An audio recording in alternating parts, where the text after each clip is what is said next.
Hey, Miles. Hey, Brian. What up? What up? Man, nothing. What up? Just wondering what you think about spiders. Not spiders. No? Not space spiders. Space spiders? Yeah. Are these different than regular spiders? Spiders from outer space? They're bigger. They scream at you in lockers. They jump across the room. But we don't have to talk about that. So Cosmo Dread spiders. How do you feel about Yeah. Earth spiders? I hear Earth spiders are I don't easy. like them either. Burn them all, man. That's what I say. Burn them all? Well, you might get your Yeah. wish, man, because Huh? the rumor is Kill It With Fire That's right. VR might be coming to PSVR2 next week. Within the next 7 days. Next week. Pretty cool, Next right? week. It's pretty cool. That is cool. I mean, I don't care how cartoony this game is. I'm going to be fucking terrified because there's spiders, and it's going to be rough, man. I'm gonna struggle. Do you get to burn them with good stuff to begin with, or do you have to like use a match, which is really short, so you have to put your hand really close to them? Because I'm not going to like that. I want a full-on flamethrower. I don't know, man. I've never played the flat screen version. Yeah, and so it's exciting. Yeah, dude, more games. Where are the games? Because that's what we needed, man. You know, that's what we were missing in our life was more games. Yes. Yeah. Especially you. You need to do some more reviews. Apparently I do. Somebody's got to keep the lights on around here, just in case the spiders try to sneak up on me. Need more lights. All right, man. Let's get this show started.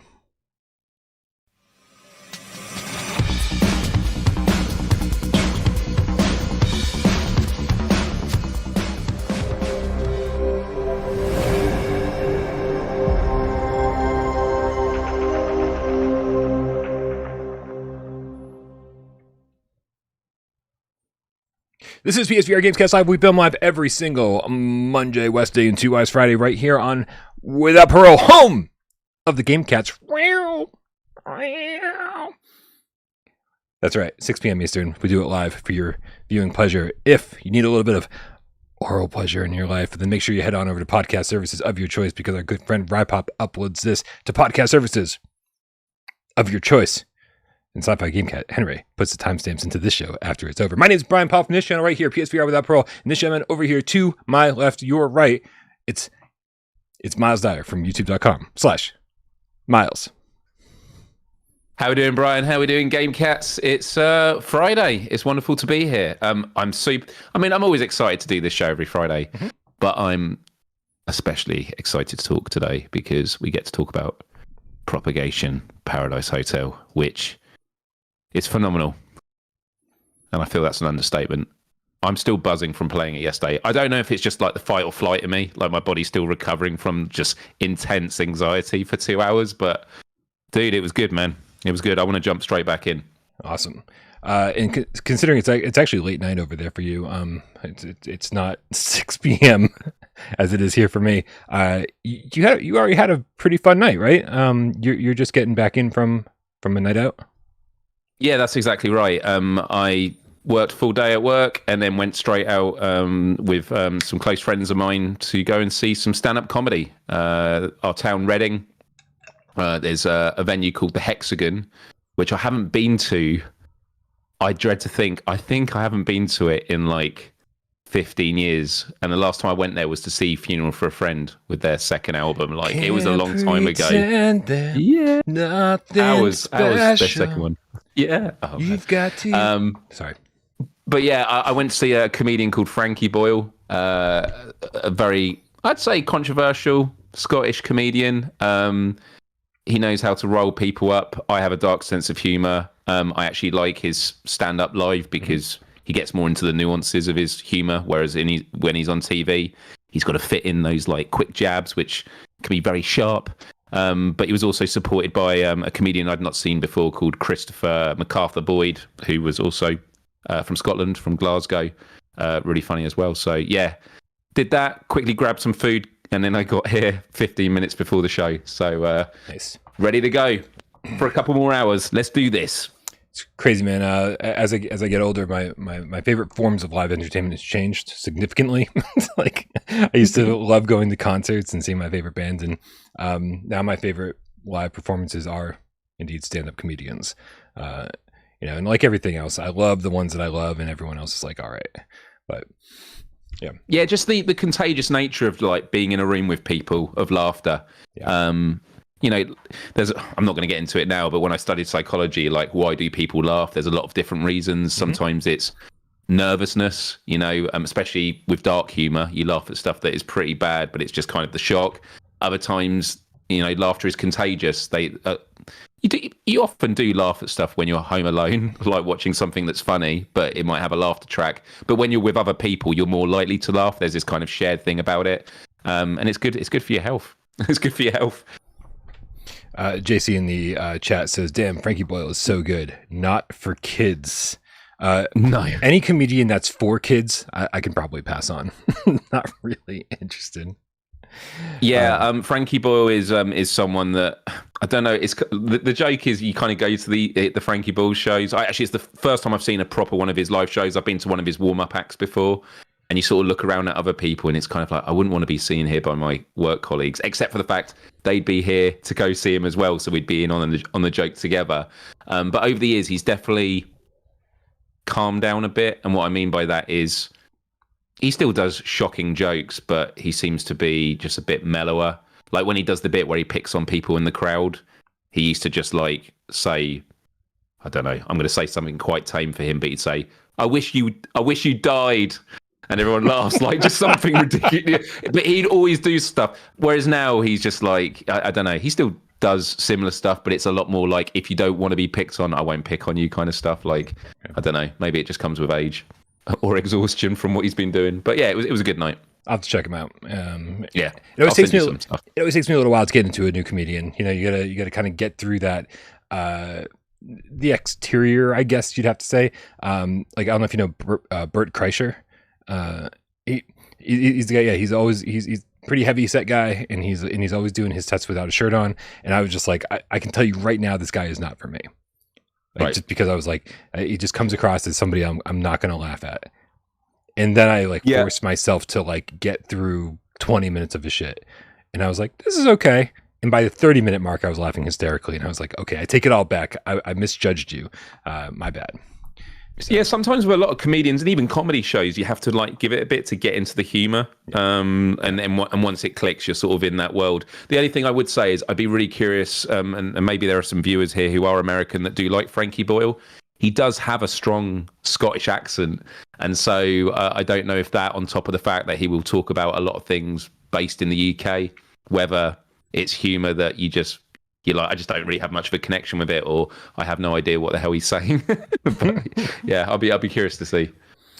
Also, I mentioned JC's in the chat. JC also sent me like a package. I went to the post office today for the first time in way too long, and just came home with like 4, 5, 6 packages, something. It was a lot of stuff, and so shout out to anybody who sent me anything recently, because thank you. JC sent me just like a bunch of DS games and like British candies and lip balm and stuff like that you can't get here, and it was just random shit.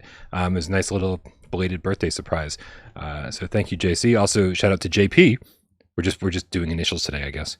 JP sent me his CD where he plays classical guitar. He does cover versions with classical guitar of classic Beatles songs, and he's a wonderful guitar player. So. Thank you, everybody who sent me stuff, and anyone who sent me stuff for product reviews, that kind of stuff, that also came in today. And so I got a lot on my plate. So be patient with me, and thank you, everybody, for all the love recently. Let's tackle a couple tips, Miles. Get in my belly, Game Psycho with the $5 tip says, "Howdy, cats, meow." Right back at you, Wilkins. Jim Perona. Jim Perona. Listen, I did that in my apartment today. Just randomly. I was just walking from one side of the apartment to the other, and I just went, Jim Perona. So if you guys don't think I think about you when you're not around, I do. And it's for the dumbest reasons. I apologize. With the $2 tip, he says, "Appreciate you guys and the cats. Have a great show." Thank you, my friend. Fifth with the Australian $5 tip says, "My vote for live stream of 2023 goes to Miles playing Resident Evil Village." We're voting on the best live streams now. I have noticed there have been quite a few comments on my Resident Evil stream. Some people have just discovered it, and so that is a whole nother level. I think that was my first. Is that what happened? Say again? It just got into the YouTube algorithm. Is that what happened? I guess so. I think after people saw Propagation and realised, actually, Miles and horror is kind of an interesting mix. But Resident Evil Village was like my first PSVR2 VR live stream. And I do think the intensity of that stream was not just because Resident Evil 8 is a tense game, but it was also getting over the fact of wow, this is the next generation of VR. Yep. It felt way more real than anything we had played before. Yep, agreed. GameCast Chicago with the $10 tip says, "Happy Friday. Thanks for being awesome." Thank you for being awesome. I need to come visit because I need some good pizza. No good deep dish pizza in Worcester, Miles. It's a fact. If there was a deep dish pizza place, I would order from there once a week because I miss me some deep dish pizza, and it's like a fucking deep dish feels like a meal. You just really it. I've just started doing that again the last few weeks from Pizza Hut. I used to have it when I was a kid. That was why you went to Pizza Hut. They do the deep dishes, and I'm starting to have it again. I was like, I forgot how good this was. Pizza Hut has. I don't know how I'd feel about deep dish from Pizza Hut. I mean, it's not going to be the same as a proper pizza place, right, if that's what we're going to say. I don't know. I'm sure there are other good deep dish places, but yeah. Probably. Darth Vader, the Game Cat, with the $10 tip says, last Friday night, I killed a couple cops, he's got musical notes everywhere, so this probably goes to a song. Okay, it's a song. I was going to say, this is not the place to confess to crimes. But. Right. 3 Hail Marys, 5 Our Fathers, your sins have been forgiven. Last Friday night, I killed a couple cops, made some local a Cyclops. You killed my mom, I ain't forgot. Last Friday night. Happy Friday the 13th, cats. Jason Voorhees is king of the slashers. I don't know if you could pay me enough money to read that out loud again. I feel like I just did something wrong, Miles. It is Friday the 13th. Happy Friday the 13th, you guys. This is fucking awesome. I really want to. Darth Vader actually mentioned to me earlier in the week, he's like, you got to do something special for Friday the 13th. And I was like, absolutely. I was thinking about Jason mask, machete, the whole thing. And maybe even just getting some fake blood or whatever. But as typical for PSVR Gamescast Live, the show came together 7 minutes ago, so I apologize. Didn't do anything special, but we love that you're all here, and I love me some Friday the 13th. You into the movies, Miles? The Friday the 13th movies? Do you know, I've actually never seen any of the Friday the 13th movies. The only Jason Voorhees... What are we doing here? I know. I'd be curious to know which one of the series would you recommend. The only time I've seen Jason Voorhees in a movie was when I went to see in the movies... Freddy vs. Jason, which I actually thought was a pretty decent movie. I thought it was a really clever way of bringing these two titans together, and without giving spoilers away, not upsetting one of the fan bases over the other. I thought it was a pretty... Yeah, for whatever we do, let's not spoil a 20-year-old slasher flick. Yeah, seriously. Yeah. But no, which of the Friday the 13th? Is it just go back to the first? I mean, you definitely want to start from the beginning. Absolutely. Yeah. And there's been remakes or I guess just a remake. And it was fine, but was it? Yeah, I don't know. It's all getting kind of mixed up in my head, to be honest with you, because there's just too much shit up there, and there's not enough room for nearly half of it. Because I know that Halloween got a Rob Zombie remake, and then Friday the Nightmare on Elm Street got a remake, and I love Nightmare on Elm Street. I never saw the remake. That was with the actor who played Rorschach in Watchmen. What's his name? Oh man. Yeah, I didn't recognize anybody, thankfully, because I don't want to recognize actors in my horror movies. However, I really liked it. I wish they didn't go into the Freddy backstory the way they did, because they kind of they could have saved that for the sequel. Right. They kind of, I don't know, it was a little much. But yeah, what somebody in the chat has to know if the Friday the 13th remake is a thing. It's just for whatever reason, I have a mental block. But yeah, go back to the original Friday the 13th. At least watch the first 4, maybe 5. Because once you get to Jason Takes Manhattan, it's just a fucking wild ride where you're just like, this is ridiculous. I did see a bit of, what was the future one? Was it Jason X, the future one? Yeah. Jason X is... Did I get it? Something's flying around. I didn't get it. God damn it, where'd it go? It's like Jason in Space, basically. Yeah. Right. Yeah, that was it. And it's all fun. It's all fun. Yeah, like sure. if you're not taking your movies terribly seriously, it's all a good time, and that's all that really matters. Yeah. I think when it comes to horror movies, I've seen a lot of like the great classics, which are like solo horror movies. I mean, actually, the Nightmare on Elm Street ones I did watch. I've got the full box set actually of that. That's a great I think box it's DVD, not Blu-ray now. So I don't know if I've got anything to play it on. Have you seen? Okay, but listen, I got to say this. I think almost as good as the movies themselves are the documentaries that they've made on Nightmare on Elm Street and Friday the 13th. I think it's Camp Crystal Lake Memories for Friday the 13th. It's like 5 hours long.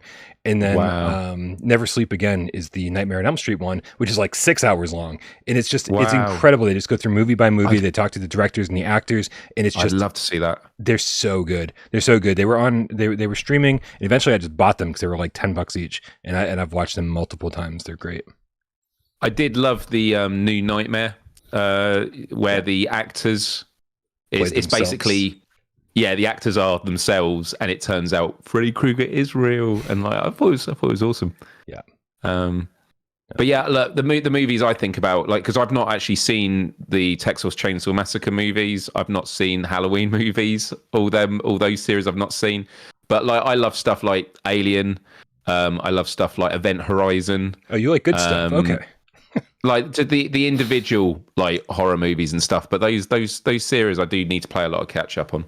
Yeah, if we lived anywhere near each other, yes, we would do a lot of catch up. Yeah, absolutely. Talking about catching up. We got to catch up on some of these tips here. Phil PP, the game cat, $2 tip says learned how skills upgrade in Hellsweeper. So fun. Hellsweeper's awesome. I'm going to wait till they do one more graphics patch and I'm going to dive back into it, probably right after the new year. Hopefully I'll have time at that point to go back to the games that I missed out on, Firewall, Hellsweeper, that kind of stuff. Time to play VR with the level 2 membership says, just been playing Paradise Hotel. Scary as all heck. Yeah, can't disagree with that one. Alhambra D, Catalergic Game Cat, with a $2 tip says, Michael Myers says, hold my beer. Halloween series is great. The Halloween series was a very, very early one for me. I was very young when I started watching the Halloween movies. And so that was like my series for a while. And then H2O came out 20 years later in the theater. And I was like, oh my God, they're making a new Halloween movie and I get to go see it in the theater. Like it felt revelatory. I was like, this is going to be amazing. This is like the best thing that could have ever happened in my life. And who knew that it would be the best thing that ever happened in my life. And it was great. I had a good time. I know a lot of people give H2O a lot of shit, but it was great. It was great. Sanador the Game Tiger with a $2 tip says Townsman VR for $25. From what I played, yeah. I think Townsman is really fun. If you like those kind of god games where you're looking down and doing all that. It's good stuff. PSVR Underground. What up, AJ with the $2 tip says Miles, I got you, bro. Friday the 13th, part 4. Part 4. There we go. When you get into the middle, I always start confusing them. I know this is one of the Corey Feldman ones. Corey Feldman is, I think, in all of part 4, and then in just a little of part 5. I watched an interview with him. It was probably in the Camp Crystal Lake Memories documentary, where he said he got hired to do the Goonies, because he was supposed to be a big part, like the major actor in Friday the 13th Part 5. And then he got hired to do the Goonies as well. And his mom was like, no, you have to do the Goonies. Like, this is fucking Steven Spielberg. Like, you have to do this. And he goes, I want to do Friday the 13th Part 5. Because he was like a kid and he like loved horror movies. I always thought that was hilarious. Oh, sorry. Yeah, Matthew Longo in the chat's correcting me. 6 is the grown-up Feldman. I don't, it's too much. 4 is Feldman and he's in 6. Is that how it worked out? I can't fucking remember. I'm gonna have to rewatch all of these. I just remembered another movie that it's like shocking. I've not seen it. I've never seen The Exorcist, which is obviously all-time classic. But actually, one of my all-time favorite horrors was The Thing, John Carpenter's The Thing. That is a phenomenal movie. I think it would make a great VR game, especially a multiplayer game. It was all using practical effects, so it still stacks up. Like some of the stuff that happens in that is just unbelievable. Looks incredible. Nice. Wow, so we got a ton of shit to talk about on the show today. Let's do it. Yeah, you want to get to it? That's cool. Let's do it. Okay. Max clarifies. 4 is Feldman, and 5 and 6 are different actors playing the same character. I thought I could have sworn that Feldman was at the very beginning of 5, but man, don't trust my memory ever. So thank you for clarifying that. All right, dude. First news story of the day: Pistol Whip. The next scene in the new collection, Elixir of Madness. Is that what it's called? It came out, so. Kicking up the dirt, and we both played it. What did you think? So for the second one, I enjoyed it. I actually didn't get to the end of it. I was doing it on my lunch break today, and I was pretty pushed for time. I kept dying. I'd say I kept dying. I died twice, and it was always to do with that new enemy type, which were the floating skulls. Oh. There's a bit where you're in a corridor, where you're in a thin corridor, and they're coming out quite thick, and it caught me off both times. I think I was just meant to duck underneath them. But yeah, I like it. I like it again. I like what they're doing. Not as many different mechanics compared to the first one, which was, you could shoot the roofs and the different scenery and stuff. Yeah, I missed that. But I did like the new enemy types, the floating skulls. It reminded me of Doom. The floating skulls on fire. How were you killing the floating skulls? Were you trying to shoot them? Yeah, you can shoot them. Yeah, no, that's what I was wondering, because they're really easy to kill when you just pistol whip them. Oh shit! Yeah, I didn't think about that. Yeah, I tried to shoot him I tried to shoot him at first, and then I realized I was like, oh shit, yeah, this is way easier this way. I didn't think about pistol. It's funny, isn't it? For a game called Pistol Whip, I didn't think about pistol whipping them. I pistol whipped the other enemies for some reason because they were massive skulls. I was like, that'd break your wrist. Okay. Well, because you can do 3 at once. I'm guessing, yeah, just one swipe and you take out the whole. I was scared that I wouldn't be able to, and so I was using 2 hands and going like this, to make nice. Sure. Yeah, I experimented with a couple different styles. You guys can see my playthrough here.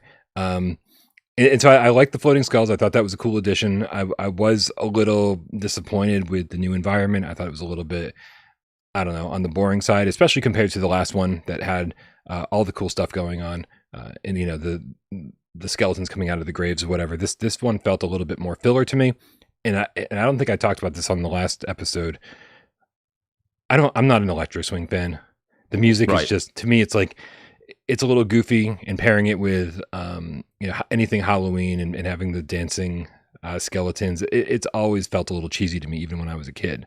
So I don't like the combination of the Electro Swing with the Halloween stuff, but I get what they're going for. They're not going for scary. They're going for fun. They're going for, a little goofy. And probably trying to differentiate themselves from all the other horror stuff. It's filling a different gap. So yeah, I'm with you. Like, Electro Swing is fine. It's not my go-to, but it kind of works. It works for what they're going for. So yeah, but it definitely. I played on the normal default difficulty. Yes, had no problem whatsoever getting through with killing the skulls with the swipe, and so I'm gonna have to go back and play these things on hard and really give myself a challenge, because yeah, it's not too bad. Yeah, we'll say it made me a little less excited for the next one in the collection. Maybe it's the little lull before the massive crescendo. Oh, the big finale. Is that what we're going for? It is going to be scary as fuck. Yeah. Yeah. We'll see. More free content, man. You can never get enough. Hell yeah. It's crazy. We got Macho, the real estate procrastinating game cat in the chat with the $2 tip. They said they need to get the John Wick license, level plus gun. Yeah, I mean, for real. That seems like a perfect match made in heaven. Agreed. We got X8, the Joker 8X. I think I got that right. With the €10, says best GAMESCAST and reviews. Love your shows. Thank you, Joker. We appreciate you so much. Thank you, Joker. And it was Joker's first super chat, so thank you. How did you learn that? It says it in the main live chat. I don't know if you're looking at something else underneath it. I don't know. Okay. It just says celebrate the first super chat from the Joker. So we're celebrating. There it is. Hey! Anything in the gray box I tend to ignore, and so even though it's right there on my face, right there on my face. There you go. Yeah. Speaking of, dude, I know you're not going to be happy with this story. That's fine. Let's do it. Let's do it. Whatever. I played last night. I was just hanging out in voice chat. It was getting late. It was to the point where I didn't want to do any more work. I was kind of done with my day. I just wanted to hang out and shoot the shit with everybody who was hanging out. But then I was like, I'm just hanging out, shooting the shit. I should be playing a game right now. And so I played like hours of Ghost Signal. I think I did 3 runs of Ghost Signal. 3 runs. And I beat the first 2 and didn't get and died on the 3rd one. I am never going to get sick of that game. Ghost Signal is fantastic. And I'm so sorry for your loss, Miles. Sorry.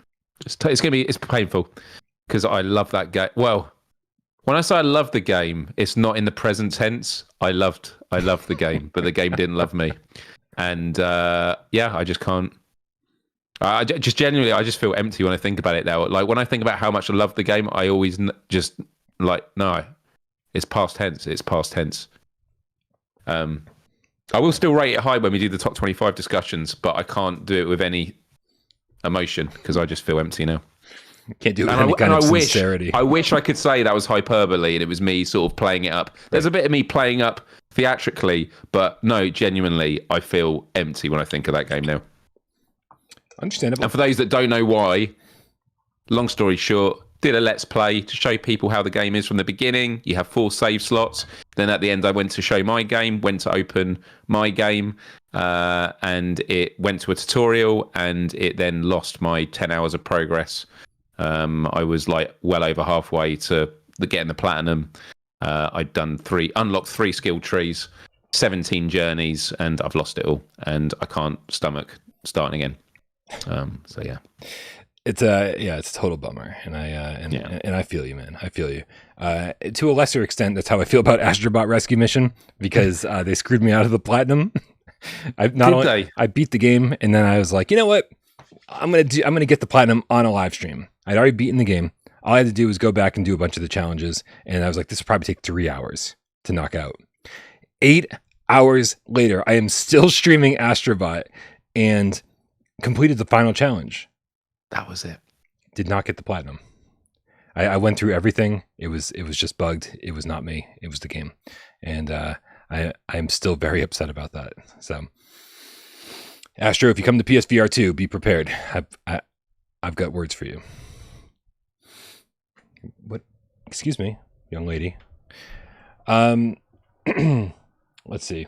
We want to make sure we get all of this correct. We got Kill Artist 1, the Dreamweaver Game Cat, with the $10 tip. Says, happy Friday the 13th, guys. I jumped into Propagation Hotel, and man, is it awesomely scary.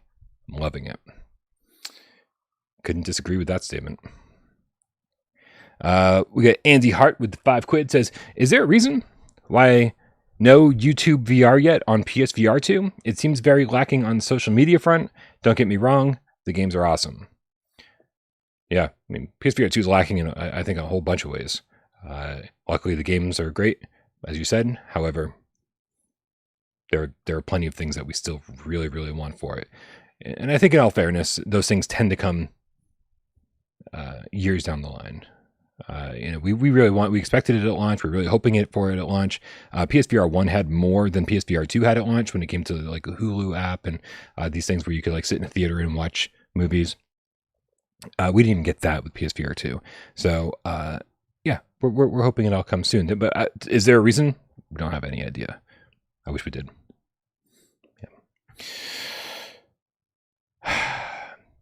Miles, here's what I love about video games in the season that we're in.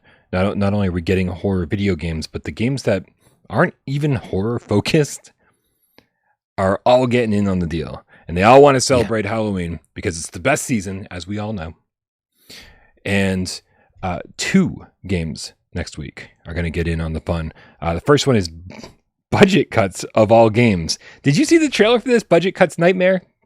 I did, and straight away I was like, I know what's coming. And when I heard that voice, I shuddered because I never played Budget Cuts on PSVR. I did a Let's Play, obviously, of the first game. Mm-hmm. I think I got up to the penultimate mission, and then in my own time, I was like, I was enjoying this. And when I got to that mission in HR where you come across this character that's in the trailer, dude, scared the hell out of me. Any what's it called? What's the mechanic called? Like Mr. X in Resident Evil 2? Is it called like an intruder mechanic, or it's the ones that you can't kill and they'll just keep hunting you down. Yeah. It's just that it just gives me so much sense of dread and anxiety of like you think you've lost them. Yeah, and so I look at this trailer and I go, it looks great. I don't want to play it. Yeah, but I don't even think it looks great because minor spoilers, I guess, for the end of Budget Cuts 1, not even the end of Budget Cuts Ultimate. The last area is radically different than the rest of the game. You're in a maze of walls and hallways, and yeah, like Miles said, there's an enemy that you can't kill, and basically you're just trying to be stealthy and get around them, and it's a major pain in the ass. And I didn't enjoy that section at all. I love that it kind of switched from just weird, almost comical gameplay to very dark and serious in horror. I like that change of tone, but then I didn't like the gameplay whatsoever.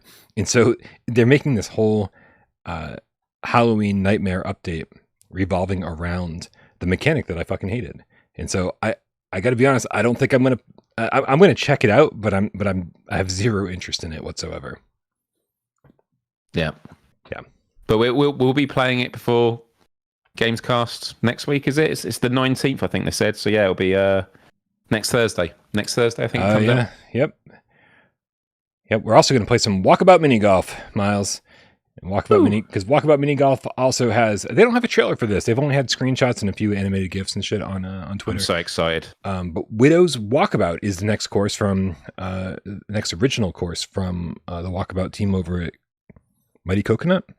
And Widow's Walkabout is a horror course. It's going to be going through a haunted mansion. It seems like I haven't played it. I'm very curious to know if I have access to the press version yet, and how scary do you think they could make a Walkabout course with the visual style that they usually stick with, and the fact that it's a mini golf game? Do you think they can make this happen? Well, the Gothic level where you're in the sort of you got the cathedral and that it's raining. What is actually the name of that level? Do you know off the top of your head? Gothic. It's Gothic something. Oh, it is Gothic something, is it? Yeah. But I remember when I was playing that, I was saying the first time I was like, "Oh, this is cool. Wouldn't it be cool if they actually did like an actual horror thing?" And it's just one of those things of like they could if they wanted to, and I genuinely didn't think they would be doing one anytime soon anyway. So the fact that the first Halloween since it coming out on PSVR2 is going to have potential jump scares and is actually going to be horror based, I'm super, super excited. Yeah.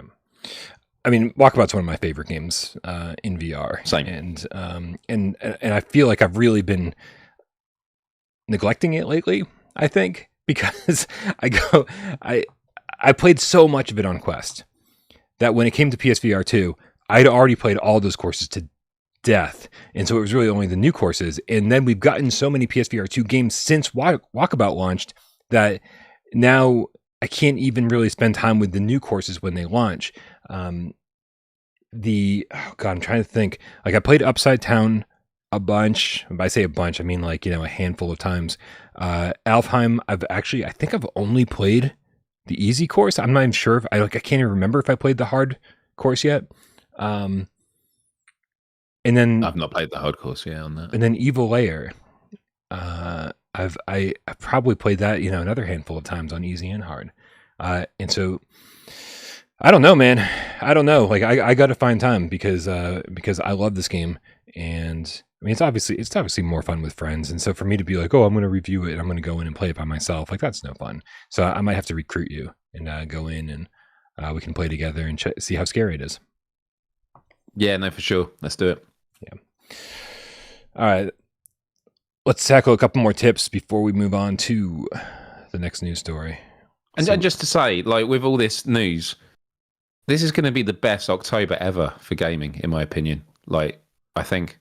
Ever? Because it's not even just about the games that have come out now. It's like all the games that we've already had that are horror games that if you had not played them now, jump back into it. I mean, I did a Let's Play last Saturday of Afterlife VR. Like, that's been out for ages, but that's already made my October more spooky. And so I just think, with all the games, and obviously if people are into flat screen games, there's plenty of great horror games for that as well. But like in the world of VR, man, PSVR2, even if you're not someone that really likes horror, there's a lot of horror or spooky-esque themed experiences in all these other games. Like, we talked about Pistol Whip. Not scary, but Halloween themed. So I think it's excellent. Yeah. And even if you don't want a Halloween theme, I mean, like the Foglands doesn't look scary. During the Foundation, Vertigo 2. I mean, like these are just look like solid games that, could have been released in any month. They don't need to be associated with Halloween whatsoever. Silver Nexus with the $10 tip says, in reference to no cool apps, could it be that Sony wants to just focus on gaming so Meta can focus on AR with lesser games and not directly compete? Would Sony limit PSVR2 like that? I don't think directly. I don't think if YouTube came to Sony and said, hey, we want to make a VR YouTube app for PSVR2, Sony would say, no, we have no interest because we don't want to compete with Meta in that way. I think it's more likely that YouTube, maybe it's possible, and again, just pure speculation here. I have no basis to even say this out loud, but I'm going to anyway. It's very possible that when PSVR 1 was launching, and it was a much different Sony then, they went to Hulu, they went to YouTube and said, hey, make us some VR versions of your apps. We'll pay you this much money. And so that way there's support at launch. This is a much different Sony that launched the PSVR 2. They were not reaching out to like indies and smaller teams and saying, hey, getting everybody on board PSVR 2. So I guarantee you they weren't reaching out to the creators of these apps and saying, hey, get on board. I'm betting that no one at YouTube prior to the launch of PSVR 2 had a PS5 dev kit or a PSVR 2 prototype. So I mean, I think that's the problem is that Sony kind of doesn't care right now. This is all. They're just if a studio just decides to make a VR app, then they're like cool, but they are not being proactive about it like they would have 7 years ago. And I don't know what the difference is. And people will say it's Jim Ryan. AJ will say it's Jim Ryan. but it could be anything. It could be absolutely anything. And so. Yeah. Also, Old Darth in the chat says YouTube VR was pretty underwhelming. I agree. It almost felt like a novelty. I tried out a couple times and was like, this is all right. It doesn't look terribly good, and it's running at low resolution, and I'm like, I'm not sure. And they had the VR 180 apps on PSVR 1, and the quality was way better. And I was like, do I really want to watch media like this? So I'm almost curious to know if the makers of these apps and the owners of these social platforms saw that nobody fucking cared when they did it, right? And they're like, "Well, we're not gonna waste our time unless somebody pays us to do it."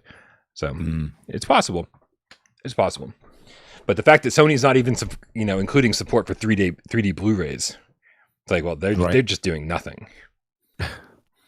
Like that's the low hanging fruit right there. Like, let people watch. And that is a software side thing, isn't it?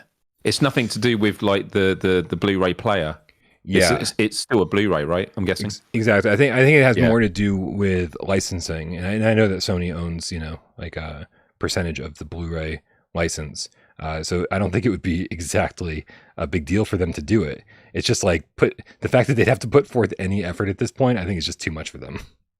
Any effort is too much. But anyway, we'll see.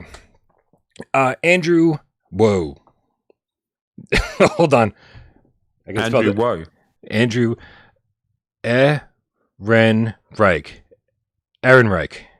Is that it? I had to spell it out phonetically. Ehrenreich, yeah. Yeah, that's good. Thanks. I should let you handle the tips. Andrew Ehrenreich with the $2 tip says, any update on Twilight Zone coming to PSVR 2? God damn it, dude. They said months ago. Coming very soon. Like we thought it would have been out by now. So the answer is... Which is not the same as imminent. Very soon is not the same as imminent. Is imminent like imminent's going to be like, it's not out tomorrow, then it's not imminent. Right, that's it. So yeah, it's soon. You know what, Andrew? This is interesting. I think it's funny that Andrew brings this up because, we're Kill It With Fire, we think could very well have a stealth release next week. You think? Well, I mean, the rumors persist.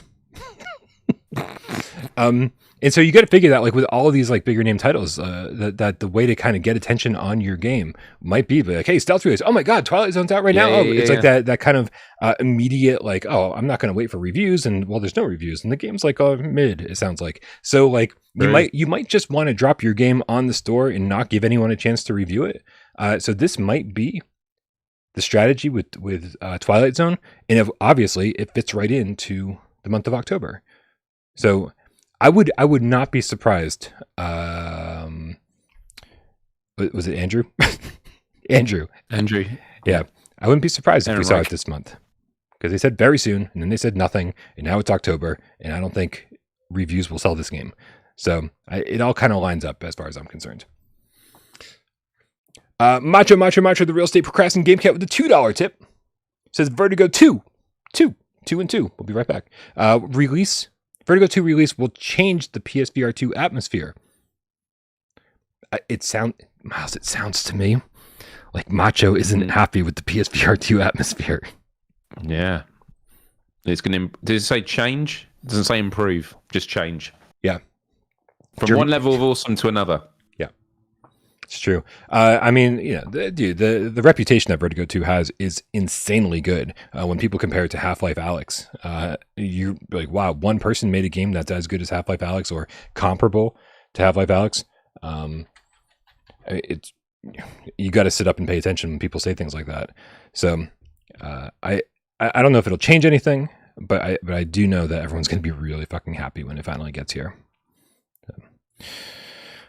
Here, I'm still looking through tips here. Phil PP, the Game Cat, rare with a $2 tip, says Rad App was supposed to launch, but ghosted us all. Rad App. Yeah, they got in touch with me. I'm pretty sure. And I was like, yeah, cool. Like, let me know. And then that was it. So, understandable. That was it. Yeah. Fifth with the Australian $5 tip says, what good game has frustrated you the most? Could be boss fight or hard puzzle. I mean, you know what mine is, because I've already said it. Ghost Signal. That's the good game that's frustrated you the most? Like that's just it. Yeah. Oh yeah, easily. But maybe it's just because it's raw and recency bias. While you give an answer, I'll maybe think of some other ones. Yeah. Good games that have frustrated me the most. I mean, okay, well, Hellsweeper. Sure. You're not going too deep into the well, are you? No, I know. I'm sorry. I'm saying all the easy ones. All right. I'll go with Last Labyrinth. I think Last Labyrinth could have been a good game. And so I know I'm not really answering Fifth's question. It could have been a good puzzle game. Could have been a good survival game. Not survival, but scary horror game. But man, the puzzles, I thought the puzzles were terrible. Absolutely terrible. And some of them required you to like pull out fucking a calculator.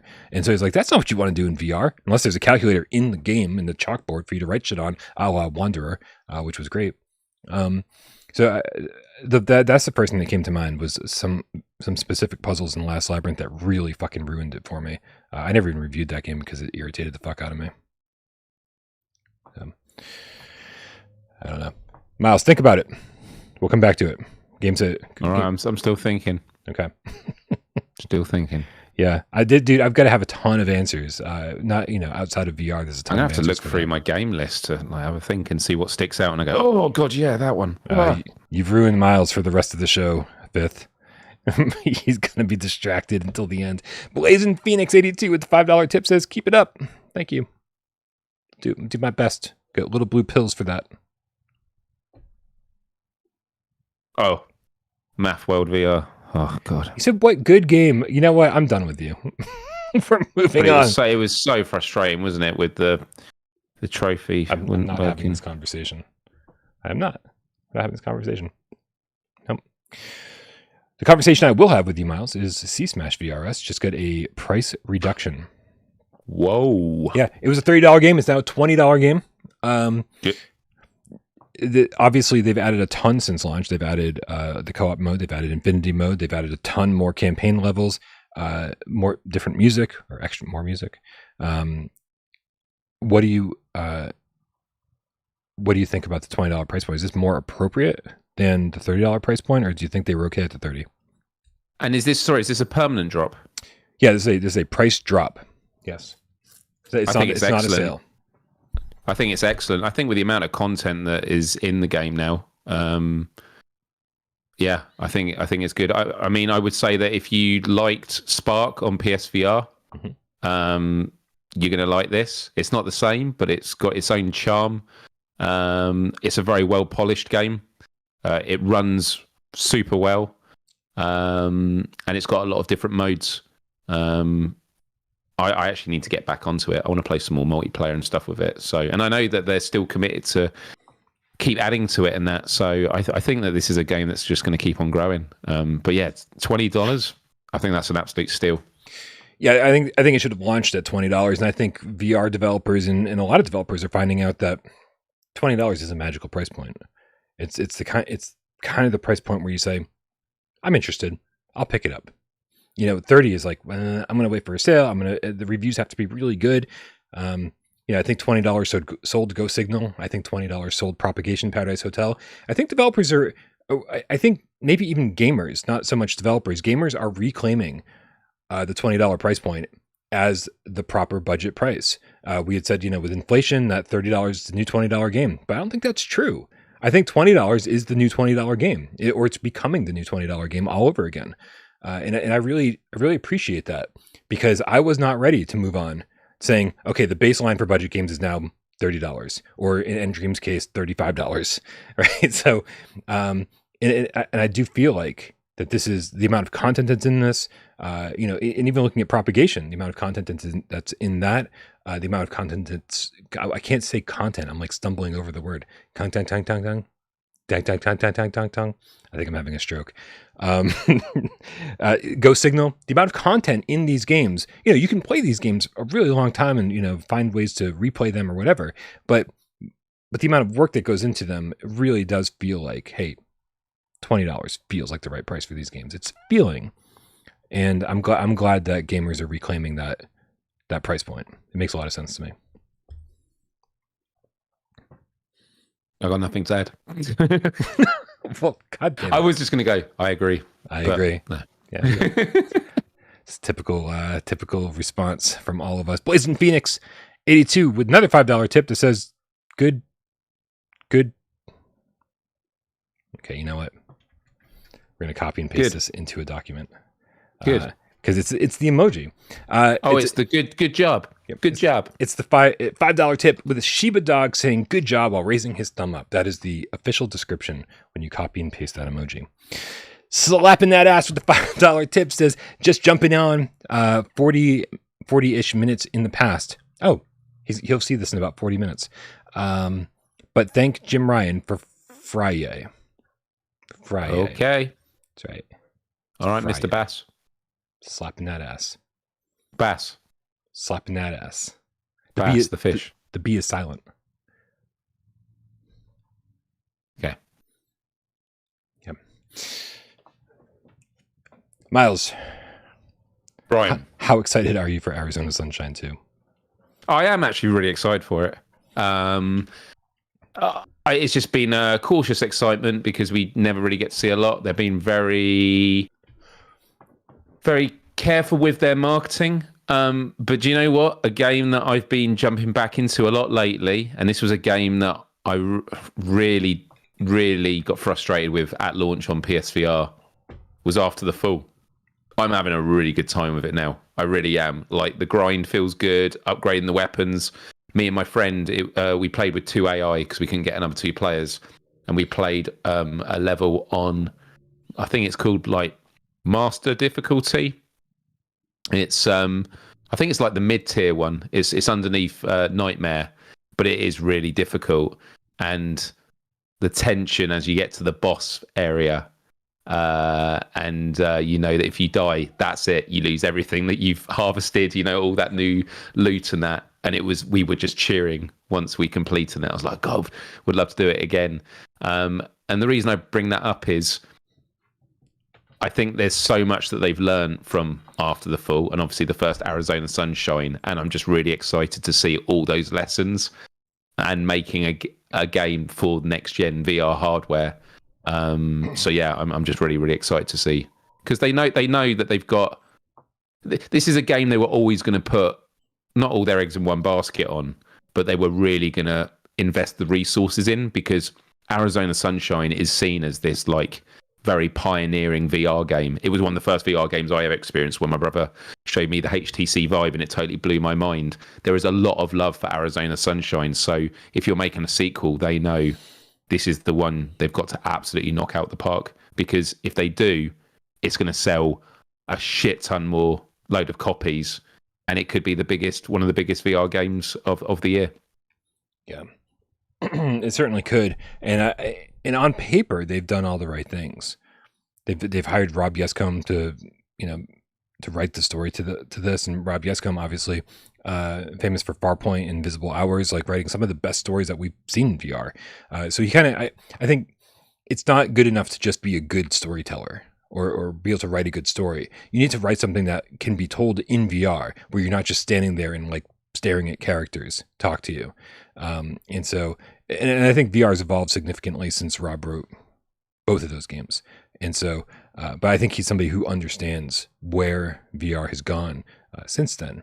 And I don't think he's going to make us stand there and just fucking stare at characters talking to us while we can't move. I think it's going to be. I think the story in this game is going to be great. I'm a little bit scared that they're going to kill the dog, because the dog's cute and it's going to be our companion. But yeah, I'm concerned to no end about Arizona Sunshine 2. The first one was good. I really enjoyed it.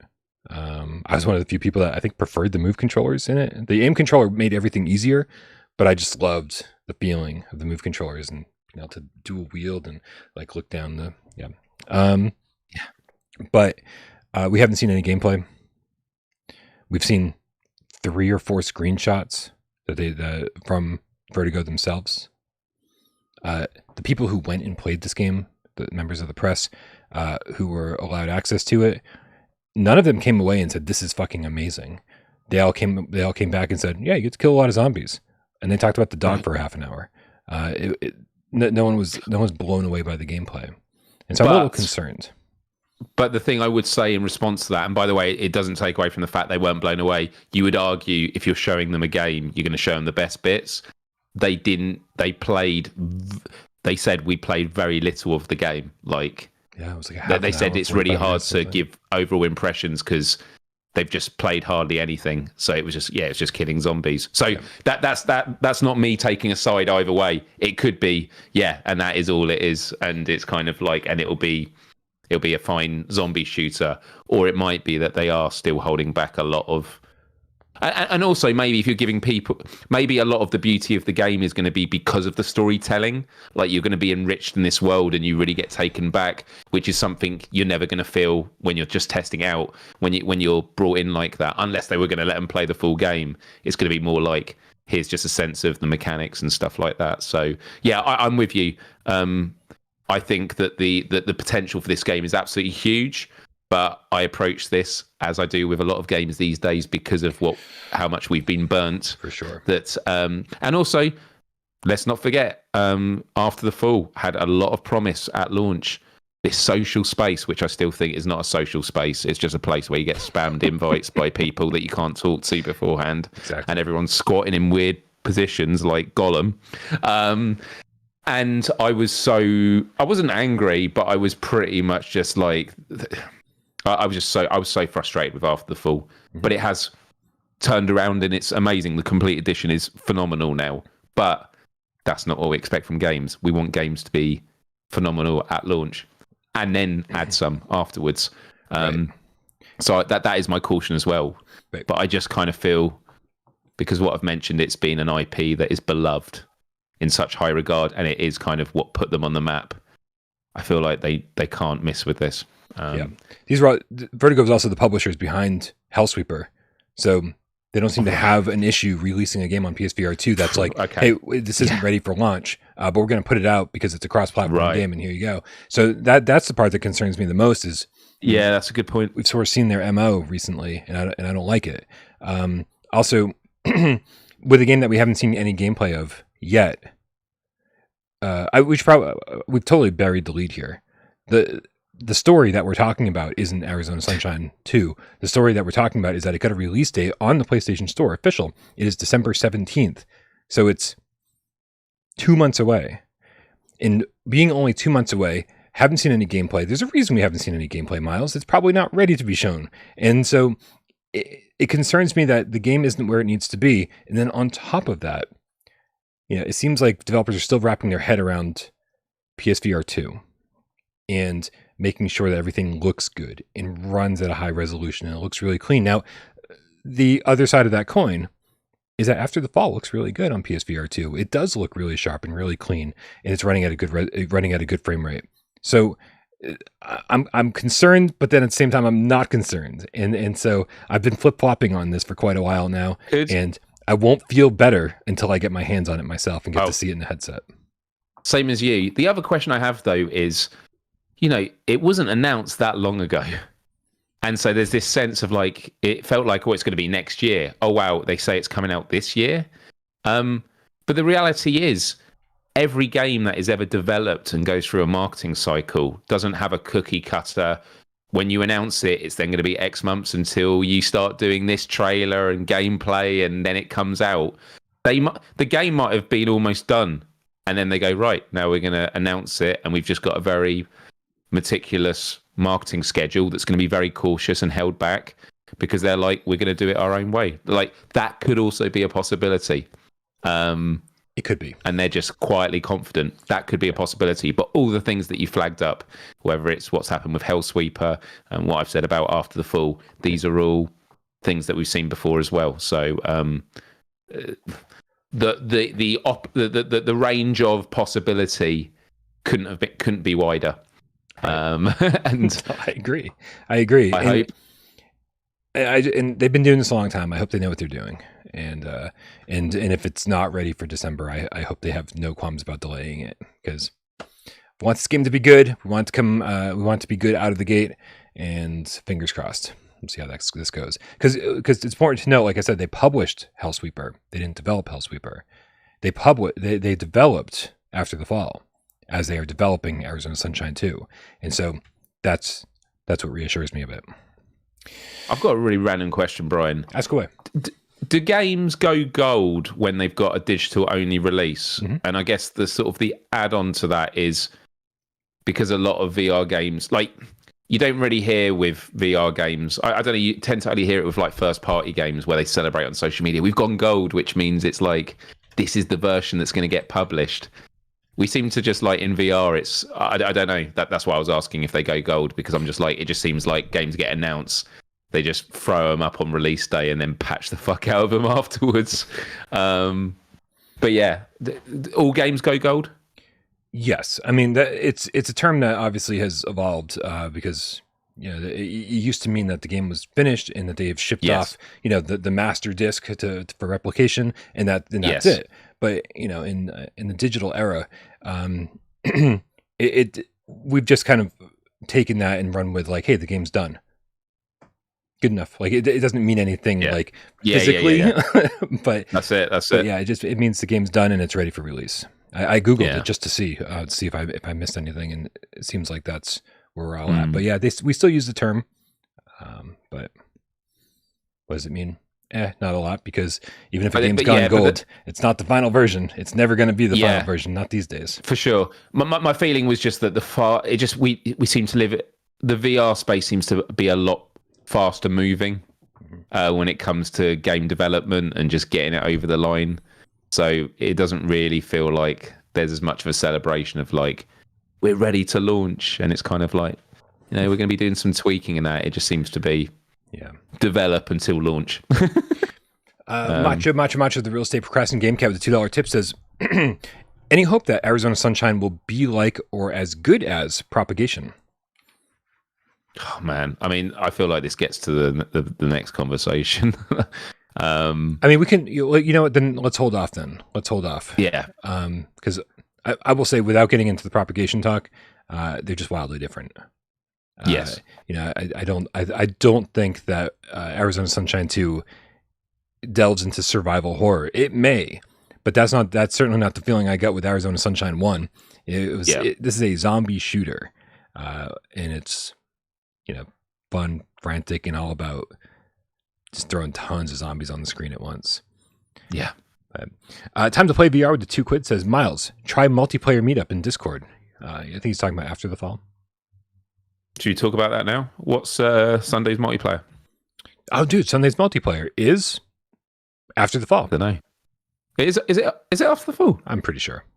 There we go.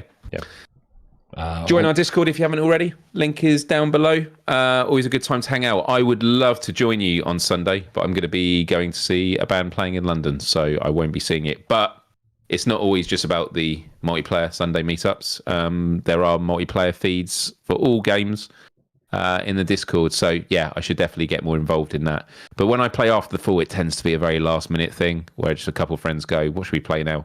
Let's do that. We just have a quick go. But I do want to actually, I don't want to say go for the platinum because it's a hard grind, but I do want to like max out my guns and go for it, especially after playing the master difficulty. Like, it feels within reach now, but you need to be in a well-formed team with good communication stuff. So what better way to do it than organise on the GameCat Discord? Every Sunday, 2 p.m. Eastern. That's what we do on Discord. We get together and play some multiplayer games. Some of these games are just sitting in your catalog doing nothing because I'm sure you've left a comment somewhere with that Parole saying, this game sucks. There's no one playing online. Well, we take care of that for you. Everyone gets together. Thanks to Professor Lilith. And you guys vote every week on which game we're going to play. Also, you know what? It goes so far beyond, the Discord goes so far beyond just the Sunday multiplayer meetups. We have channels and roles for most of the multiplayer games on PSVR2, which means if you want to get a game together, you can just tag everyone with that role and say, hey, what are you doing? You want to play some Knock? And everyone who wants to play Knock and has taken on the role of Knock will get a notification that people want to play Knock. And so our Discord, because of this, thanks to our amazing mod, Nick Mulo, has basically made our Discord the place to get PSVR2 multiplayer games together. And I cannot thank him enough for doing the hard work involved in making that happen. Get in my belly, the Game Psycho with the $5 tip says, wonder if Arizona Sunshine 2 will have any spiders for Miles. I hope they're giant Farpoint spiders. Oh, they're fine. Yeah, I mean, they weren't that great, but space spiders. Buh. Buh. Buh. Rody the Game Cat Army General with the $5 tip says, speaking of after the fall, oh, look how on topic this is. I'll be hosting it as Sunday's weekly multiplayer this Sunday, 2 p.m. Eastern. Thank you, Rody. I think that's right. Lilith is away this weekend, I believe. So thank you for taking on that job, Rody. Slapping that ass, and I know people in the chat are like, "There's not how it's pronounced." It's like missing the joke, you guys. Missing the joke. Right? Get on board. Bass. It's a running joke. He is forever slapping that ass. With the $5 tip says, "Sorry from the past again, Miles. Please watch." So he'll see this in 40 minutes. Miles, please watch the first Friday the 13th movie. Wonderful ending twist. An ending twist. Ooh. Yeah. All right. Yeah. I think I know what the end twist is, but I'll watch it. He was dead the whole time. Oh shit! It was a dream. It was a dream. It was a dream. Yep. All right, man. That brings us to Propagation Paradise Hotel. Came out what, 2 days ago? Is that where we're at now? My gosh. Yesterday? I don't even fucking remember anymore, man. Well, yeah, yesterday, Thursday. Yeah. Did it really? Was it yesterday? Man, I have no sense of time 2 days ago for me now because it's Saturday here, but yeah. Sure, yeah. Way to be ridiculous. For you normal folk in America. Yeah, that was yesterday. Yeah. Dude, Propagation Paradise Hotel, it was a game that had launched, I believe, on both Steam and Quest prior. And, it seemed like it got decent reviews.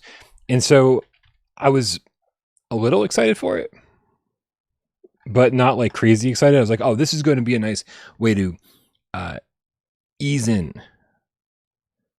into October, ease into the Halloween season, ease into spooky season. I don't even know where this gameplay comes from, actually. So I hope this is legit PSVR2 footage. It might not be. Fake news For sure. Brian Ruiz, fake news.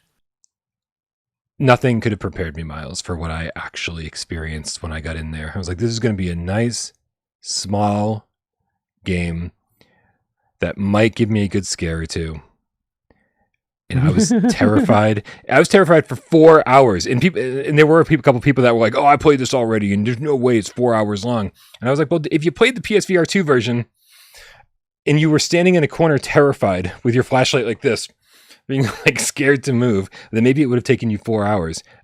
Because I definitely wandered around a little bit. I definitely took my time and searched for collectibles, and I got lost once or twice because I wasn't using the map as much as I should have. Dude, how is this gameplay footage so good? Like, you can see shit. Yeah. Unfortunately, they really do need to do something about the social screen output, because on PSVR2, the social screen output does not represent whatsoever the game. This gameplay footage does look a whole lot better. And this is probably Steam footage, I guess. Yeah, no, man, nothing could have prepared me. This game was way scarier than I expected it to. And for the $20 price point, it's got way more polish than I expected from an indie studio who prior to this made Ragnarok, which is like decent, but it's a small game. This just felt so polished from start to finish, and and I absolutely love it. But let's hear about your experience with it, Miles. I was truly blown away by it. I had seen your review before playing it, which can always, taint the experience and set up expectation. But I knew that it was going to be quite tense at the beginning, but that always means a load of different things. I have to say, when you're in the title screen and you're at the desk in the hotel lobby, and you can see zombies moving around and they're behind you, like down the corridor, like there's nothing separating you from you and them, and it's like, is it coming towards me? Yeah. That was unnerving, because I'm like, is this a lobby screen where you can get attacked? And then when you're about to start the tutorial, you're like going through the menus. There's like stuff to the left in the shadows moving around. And for me, when it comes to horror games, that's where I struggle most. It's the unknown. And what I mean by that isn't just like, oh, what's that in the dark? It's the unknown of possibility of what are they actually going to do in this game? Like, what are the threats that are going to come at you? Is it going to be stuff that gets in your personal space? Is it a lot of inclination with like sounds in the distance and stuff like that? And that's what always makes me nervous going into these games, of not knowing what to expect, what kind of horror, because horror has a massive spectrum. And without going into any spoilers, all I'll say is the first jump scare was probably one of the biggest jump scares I've ever had in VR in my life. And I kind of feel like how, I don't know, it's amazing. It happened at a time when I knew something was going to happen, and yet it still just blew me away. Like, I actually screamed out loud and was glad that my neighbours have recently moved out, because I would have got major complaints. But yeah, look, the game as a whole, it looks great. It's a lot of fun. It is tense throughout. Like, even thinking about it now, I can feel it in my bones. Like, you're just constantly on edge, because when you've cleared out areas and then you have to go back on yourself, you know that there's no such thing as a cleared out area. Everywhere is dangerous, even places that you've been before. And it feels like a fully realized environment. You mentioned it in your review. It doesn't feel like copy and pasting of assets. Rooms do feel unique. They feel lived in. And there's a lot of things in this that I think they do better than any other horror game. One thing I'll mention as a potential contentious claim, there are things in this that I actually think are even better than Resident Evil Village. And one of them, and this could be because Resident Evil Village was a hybrid game, is in this game, there's no cutscenes. You are at times speaking with people or dealing with things in the hotel, but you're walking around with them. You're a part of it. It's not like, okay, now I just have to sit and watch this. You are the story. And you're in things that definitely take me back to Resident Evil 2. I didn't play the original Resident Evil, but back to Resident Evil 2, where you just feel like, I know this isn't a good idea, but here I am in VR. There's no cutscene, and despite knowing all the tropes, there's this constant sense of terror and being on edge. And I think, it's excellent. I could keep rambling on. I fucking love this game. Yeah. I also said in my review that this game feels like what would happen if you allowed Vertical Robot to make a horror game. If you said, hey, man, this is what we want you to do next. And it's because of the visual fidelity. There's obviously a difference between games like Resident Evil Village visually and Red Matter visually. Resident Evil Village looks like what would happen. What happens when you make a AAA flat screen game and you take it and put it into VR. But so many more people appreciated what Vertical Robot did because they were doing it in 4K. They were doing it at 120 frame rate native, no reprojection, and that's way closer to what's happening here in Propagation Paradise Hotel. And so that's the comparison I was trying to make. And so from a technical standpoint, this game looks great. It's like super clear. This is what you're looking for when you're looking for a game that really showcases how amazing the PSVR2 hardware is. I did not play this on Steam. I didn't play this on Quest. I have no idea what the difference is, but I can only imagine that this has got to be the ultimate version because it looks so good. So very, very happy with the way this looks. And just from start to finish, like I said, there's a ton of polish, so the music kicks in at the right times. The tension is always high, like always high. Yeah. Like they tell you early on in the game, it's making noise and running and shooting will alert zombies. And there are zombies laying around everywhere. Like everywhere. And so you're stepping over them being like, please, for the love of God, don't get up. Please, for the love of God, don't get up. Please, for the love of God. And as you're walking, you're looking at them. Are they moving? And then as soon as something happens and you're forced to run, as you're running, you're like, this is not a good idea. Because all I'm doing is waking up all the zombies that were laying around. And so that's something that that Resident Evil, never did. Not the way that this does it. For sure. No. And so when enemies are on the ground, you can put a bullet through their head and you're like, well, that's definitely confirmed it's dead. I soon realized in this game, because I had a lot of ammo. Every time I saw a body, I just shot it once in the head. I was like, good. And then moments later, it would still get up. So, man, it's just so incredible. I even think about my playthrough, the way I went into rooms. Every time I went in a room, I'd unlock the door, open the door quickly, and I'm going in side to side with a gun like this, like looking around, like this real intensity of like clearing out rooms, like with the flashlight. You have a light in it, like Afterlife VR and probably a lot of other horror games. You need batteries. You need to collect batteries to keep filling it up. Great mechanic. And yeah, again, I think this is the first horror game that has genuinely made me scream out in fear multiple times. First 20 minutes. I was watching your Afterlife playthrough, and I definitely saw you scream at least once. That's true. A bit in there. This was much more like visceral. Like, oh man, there was some moments of genuine, like, is my sort of flashback of it was like, it's just something was there, and something wasn't there, and then suddenly it was there, personal, and it was just like, I love the way the monsters move in this as well. Because they kind of stagger towards you, but when they run at you and you miss the head and they stagger towards you and you think you're going to take them down with a headshot, and it's like, oh, you need to do a couple more. They're all over you, and like you have to push them off you. And the way they sort of stagger, it's incredible. Yeah. Yeah, I just want to make sure I'm not missing tips here. Yo-yo with the $5 tip says, I feel like Synapse is probably hit the hardest by social screen output. It looks so bland and unfun in the trailers versus the headset. That's interesting. I never thought that the social screen output looked radically different from what we were seeing in the headset. Yo-Yo, I'm curious to know if you've played Propagation in Paradise Hotel and seen the social screen output, because this to me is huge. Actually, this in Saints and Sinners Chapter 2 Retribution, because when you put on the headset Retribution, you're like, wow, this is super clear, super clear, like just great resolution, great frame rate.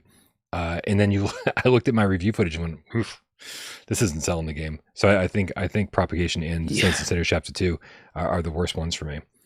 It was such a shame, man. Because for those that don't know, you can change gamma settings, and gamma settings it's instead of like turning the brightness up, where it just makes the whole brightness across the board go up. Changing the gamma setting brightens the bright parts, but keeps the darks dark. Right. But because the blacks and the darkness in this game is so dark, it just means wherever your spotlight is, you can see it ridiculously bright, and the dark areas, you still can't see much most of the time. And that was my early regret with the live stream. I wish it just looked better, but people still stuck around and enjoyed it. But I wish people could see better what you could see, because the atmosphere is just great. Yeah, I think the lighting in the game is fantastic, and you're right. I think the social screen doesn't portray that at all, because it's either bright or dark, and that is it. The in betweens in this game are fantastic. I've heard mixed reactions from people when I said that I didn't struggle with Mura at all in this game. There's a lot of very dark areas, and you would expect those black splotches to appear everywhere. And like once, I think I was like, oh, okay, there's a little bit, but very seldom did I run into anything like that in this game. And so, right. And I've seen mixed reactions from people. Some people said, yeah, it's amazing. Like they've worked some magic here. And some people were like, oh, there's definitely Mura. And I was like, well, no, there's definitely is, but it's super minimal. So, I want to talk about the length of this game real quick. The reports have been all over the place. Now, when I play a horror game, I'm terrified. I'm going to take my time, mostly because I'm scared, and also because I'm the guy that does wander around and goes, what am I supposed to do next? Where am I supposed to go? I'm terrified about running into an enemy or a boss and not having enough ammo. So I am searching every corner of every single room. I love collectibles. And so those little fucking penguins that are so cute that I was so worried that you were going to murder Miles. I was trying to save them all before you found them. And penguins.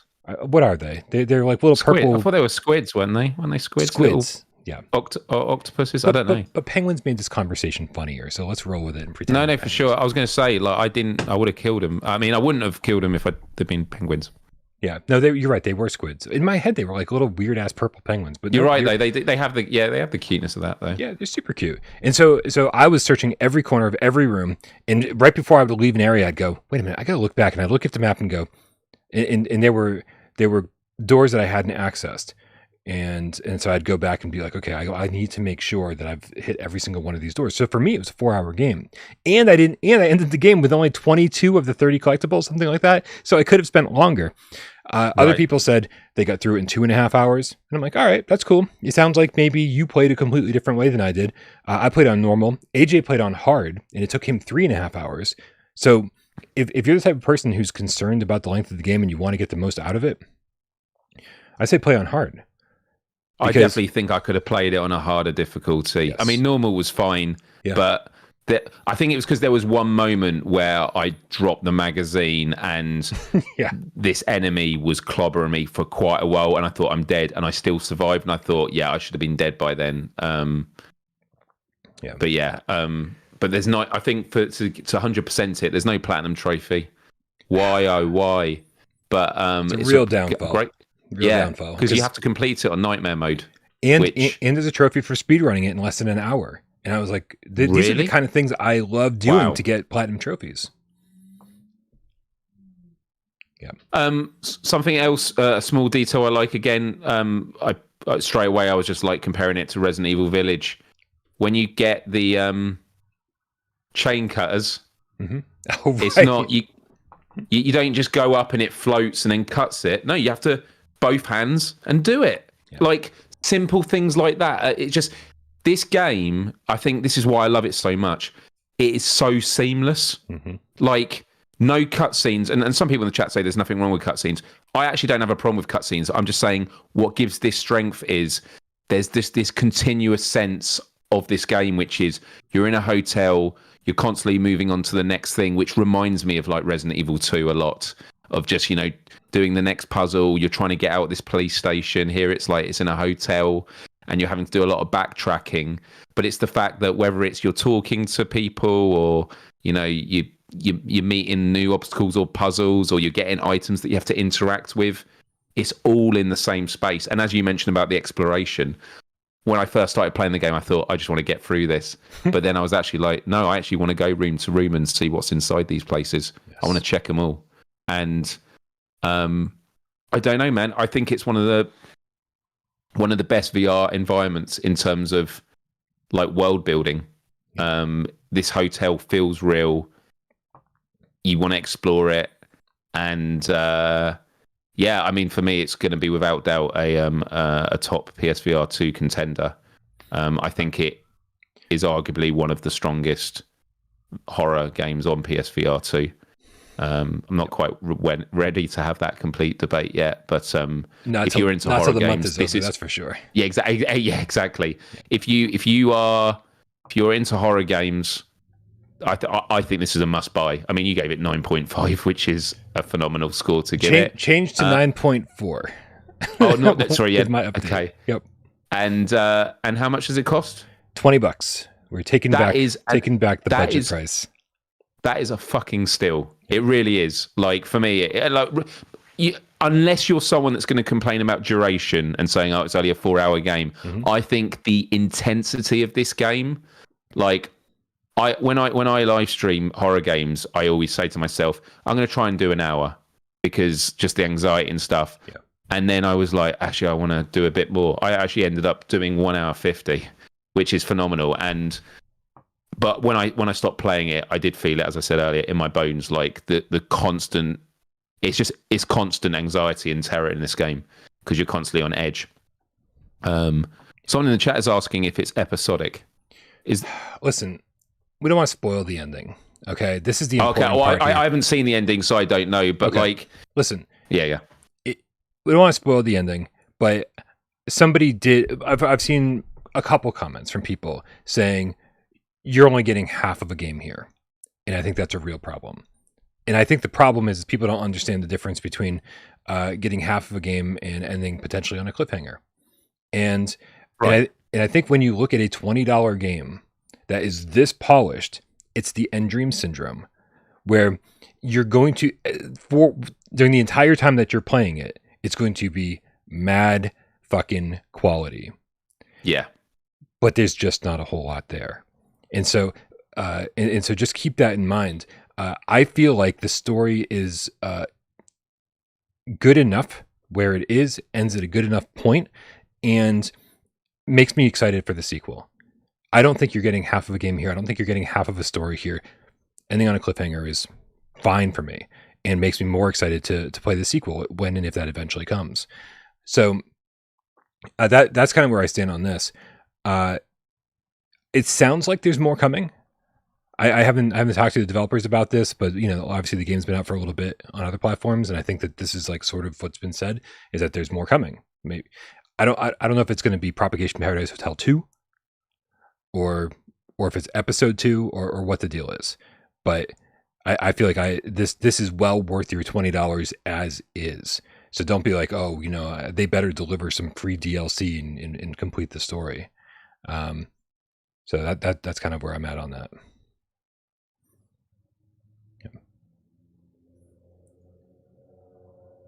Someone says definitely best game of October so far, and I love Paper Beast and Ghost Signal.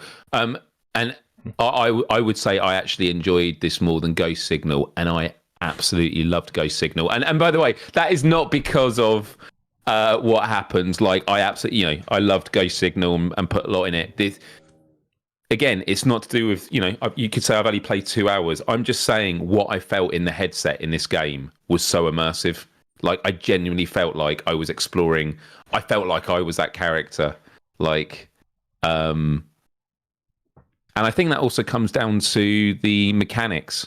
You can play a lot of VR games which still feel like a game, which is, okay, I'm walking around a virtual world that feels kind of real, but when I'm trying to do stuff, it feels a bit janky. Yeah.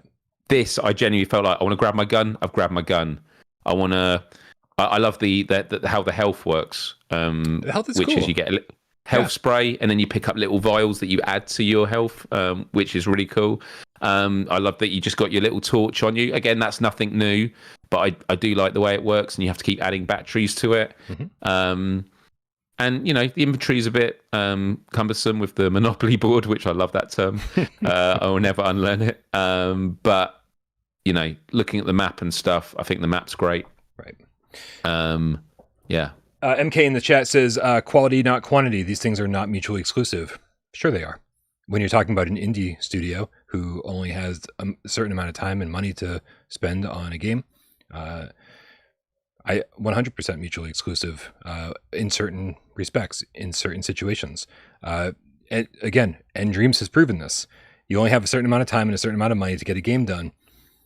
You cannot say this is going to be a 12-hour game and we're going to get it out in time for our company not to go bankrupt. Not with the level of quality that they've infused into this game. So I do think in certain situations that they are 100% mutually exclusive. So there are a couple issues with the game. Couple issues. Yeah. We talked about the weapons don't feel terribly impactful, and it's a problem. It's a problem after playing Village. Right? You fire a shotgun in Village, and your headset rumbles, and you're like, "That's how that's how firing a shotgun should feel." Adaptive triggers, the whole thing. This suffers from a lack of adaptive trigger support. This suffers from pretty weak haptics, missing haptics on certain things. And the drill that you mentioned before, I was expecting it to be weak, but it was absolutely absent, and I was really shocked. Yeah. So there are little things that they could do to make this infinitely better, and just add to the immersion. But as is 9.4, it's really one of my favorite experiences. One of my favorite experiences on PSVR2 so far. Have absolutely loved it. So, no platinum trophy. I think of everything, that's the thing I'm most bummed about, because going for, and this bothered me in Village too, so don't think I'm not irritated about that as well. In Resident Evil 7, going for the platinum trophy, man, I had to play it like 4 or 5 times. Actually, probably 5 or 6 times. One of them was a speed run. Every time you did it, you got a little bit more stuff. There was you eventually had infinite ammo. You get started with a better gun. All sorts of things. And it was all and I kept doing it because I was chasing that carrot. And the carrot was, hey, I love this game so much. I want to have the platinum trophy. I want to be able to put that up on my wall with pride. And I would do the same thing with Propagation. I don't know if I'm ever going to get around to, unless we have another period like we did on PSVR1 with just a total lack of games, and I'm like struggling. I got to go back to old games and replay these, for live streams or whatever. I'm not sure if I'm ever going to get around to Nightmare mode on this. I'll play through it again on hard, sure, but Nightmare, I mean, I would do it for a platinum trophy. I don't know if I'll do it without one, which is kind of sad. Is Nightmare mode unlocked from the get-go? I think they're all unlocked from the get-go. I could be wrong. I didn't. It's not like I tried it. Anyway, fantastic game. And you know what? I did see somebody in the chat. I have no idea how to pronounce your name. It's APUKDCFC. He writes, "Let's hope blurry, low-res PSVR2 games are now a thing of the past." And that's what I'm desperately hoping for. I don't know if we've turned that corner completely, but we are certainly getting there. This is Wanted Dev Studios' second PSVR2 game. They released Ragnarok at launch. And this game, despite the fact that it's way more detailed and way more realistic, it has way more gameplay mechanics than Ragnarok did. This game looks better than Ragnarok. Like even from just a resolution and frame rate point of view. Ragnarok was certainly not running at 4K 120. This just looks so much better. And so I think this is sort of the proof in the pudding, the canary in the coal mine. Coal mine? I can't speak. Coal mine. Yeah, it's not a coal mine. I mean, coal mines might be. It's pretty cold. It's pretty also cold. So in all fairness, we're going to go with coal mine. it's just going to take a little time for developers to wrap their head around the hardware and make sure they know how to utilize dynamic foveated rendering and really push the PS5 and get the fidelity that they're looking for out of PS5, PSVR2 games. So I think this is a great example of developers kind of working through that and figuring it out. So I don't think we're out of the woods yet. I do think we'll definitely get a few more releases this year and possibly even early next year, but we're damn close. This is proof that we're almost there. I just want to say on the fact that this is the devs that made Ragnarok. Mm-hmm. It blows my mind when I see devs making two completely different games. And like, this is not me saying, oh, I didn't know devs are multidisciplined and can build different worlds. But I don't know. There's just, as someone who's not a dev, there's just this assumption of like, you have your lane of like, these are the kind of games that we make. And to go from something like Ragnarok that is cartoony, it's simple in its presentation. It's a brilliant game. I really enjoy Ragnarok. It's a great rhythm game with fun mechanics. To go from that to a really gritty, realistic, one of the best horror games I've played on PSVR2. It just amazes me that they've managed to do these two different things. Yeah. Well, I hope that this one sold. I mean, I have no idea if Ragnarok sold. I'm like, let's hope it did. But this is the one. This is the direction I would like to see Wanna Dev Studio head in. Obviously, this game speaks to me way more than yet another rhythm game would speak to me. Everybody knows I love horror games, especially, dude. I gotta say, it doesn't matter how long it takes you to finish this game. I'm beating a dead horse here, but let's kick it one more time. When AJ finished Propagation, he sent me a text and said that was the longest 3.5 hours of my life. Right? Just tense the whole fucking time. Yeah. So like, and so much happens over the course of that 3.5 hours. So much happens. You know, we're coming out of the PSVR 1 era where we played games like Don't Knock Twice and No Way Out and Paranormal Activity, The Lost Soul.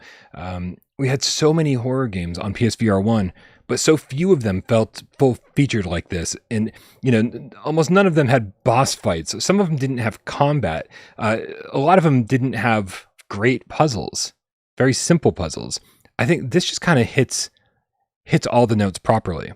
And so even if it's short, at the end of your however long it takes you to do it, man, you're tense because you've been scared the whole time and searching furiously for ammo and flashlight batteries and health. And then at the end you go, God damn. That was like a 7-hour game compressed into 3.5 hours. And right. It just felt really well paced for me. So that's it. That's my last sales push. I'm a big fan. This is going to certainly be a top 10 contender on the next top 25 debate. Agreed for me as well. Waleed is now a GameCast, specifically White Tiger, with the Canadian $2 tip, says, is Crisis Brigade 2 multiplayer good? A friend is asking. Miles? Is Crisis Brigade 2 multiplayer good? Yeah, it is.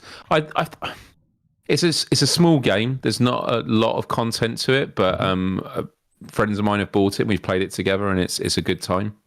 You and I have played it together. We did play it. Yeah, we did. But I was just thinking about like friends of mine that have actually gone out and bought it, and they've enjoyed it for what it is. I don't know. I just feel a bit cautious of it because there isn't a lot of content there. Because I feel like we played almost all the game and we were just doing a quick playthrough before the live stream and stuff. But yeah, I mean, how much is Crisis Brigade 2? I want to say it's $20, and I think a free upgrade if you already own it on PSVR 1. But it looks fantastic. The guns feel great. I mean, it's fun. It's $11.99, so it's going to be about $15. Wait, let me look it up. $15, I think. Yeah, see, $15 seems like a better deal to me. I mean, obviously, it's $5 less. Here, let me look it up. Maybe it's between 15 and 20. Crisis Because it's like 15 euros. Let's look this shit up on the PlayStation Store. Yeah, $15. It's $15. Yeah, again, you're not getting a ton of content here, but it is really fun while it lasts. So, yeah. I would go for Crossfire first, to be honest with you, but doesn't take anything away from Crisis. Yeah, that's true. That's true. Yeah, both great games. Great games, doing their own thing. Love it. Mm-hmm. Grandpa's Barbecuer GameCat with the Australian $5 tip said Miles just cashed in PlayStation Star Points to get $30 Propagation for $6 when this GamesCast finishes. I don't think I understand that. You already have Propagation. Can you Google translate that to English, please? No, Miles just cashed in PS Star Points to get $30 Propagation for $6 when this GameCat finishes. I'm really terrible with riddles at like 20 to 1 in the morning, I'm afraid. Yeah, please, unless you're saying that can you buy it with PlayStation Star points? I'll have a look now. Let's find out.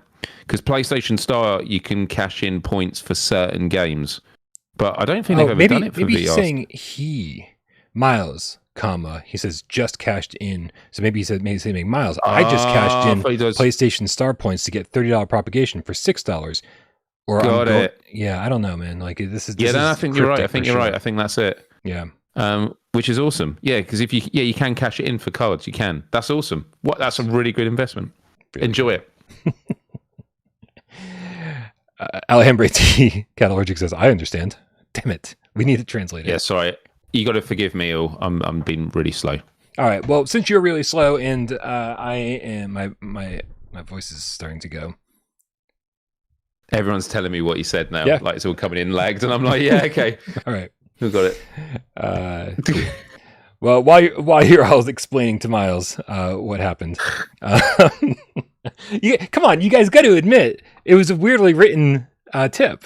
It wasn't clear. By the way, I can't wait to see how many people jump on this train of just explaining it again and again, because they've clearly known the conversation's moved on, but everyone's going to type it. Right. Everyone has already seen other people type it. And you know that us talking about it is just going to make people copy and paste what everyone else has written. Yeah. Yeah. I love that you wrote it in the chat. Yeah. That's wonderful. All right. Listen, while we have everyone's attention, and while you're all mansplaining shit to us, let's play a little game of 20 questions. Miles, are you ready to play 20 questions? Oh, wow. You've got the game, yeah? Yeah. I got the game. All right, let's do this. Game Cats, I need your help. He does. You guys only have 20 yes/no questions and 6 minutes to figure out what PlayStation VR 1 or PlayStation VR 2 game I'm thinking of. I love the chat, by the way. You're funny. You're so funny. The chat is one of my favorite things about this. By the way, I think it was Paper Wings, the Game Cat. I had left a comment written in an interesting fashion, but we'll leave that for another day. Saying that he really enjoys watching the live chat while watching GamesCast and doesn't like the fact that I switch over to, just the tips. And so please keep in mind that regardless of what platform you're watching the show on, it's always YouTube, but you might be watching on your television, you might be watching on your phone or your laptop or your PC. On all of those apps, there is an option to turn on the live chat, and you just see it. It's like just on screen. And so, and even on replay, when you watch back, even on replay, which is awesome. So it's not just when we're live. So please keep that in mind. I don't want anyone feeling like we're taking something away from them. We're just trying to kind of evolve and make things better as we go. So please keep that in mind. Also, I'm always listening to your feedback. So please don't call me a sellout. All right, Miles, you ready? Yep. All right, on your mark, get Des, go.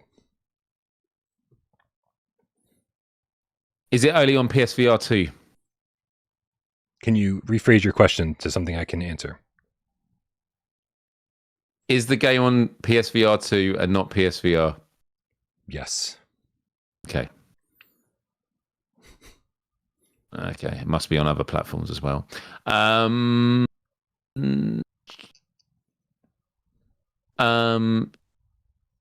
Is it a new IP? Was this the first of its IP? No. Okay. Does it have multiplayer? No. No multiplayer. Was it a launch title for PSVR2? Yes.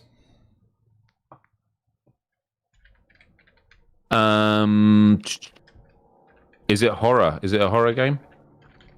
I think you could classify it loosely in the horror category. That's 5.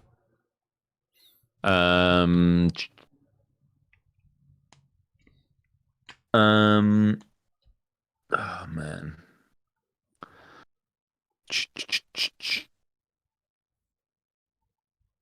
Do you do a lot of shooting in this game? No. No, not a lot of shooting.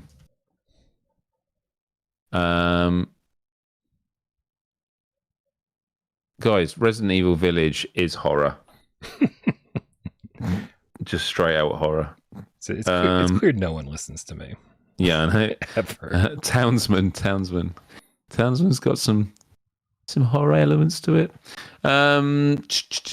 Right, what else are we going with? Is the art style have they gone for realism? Nah, no. Nah, not for realism. No. Red Matter wasn't a launch title, guys. Can't rely on the chat, Miles. You got to think for yourselves. I know. But I'm sort of saying it out loud so I can help them channel. I know. I'm kidding. I do the exact same thing. Thumper wasn't a launch title either. Wasn't it? Oh, I didn't think. Oh, maybe it was. Maybe it was a launch title.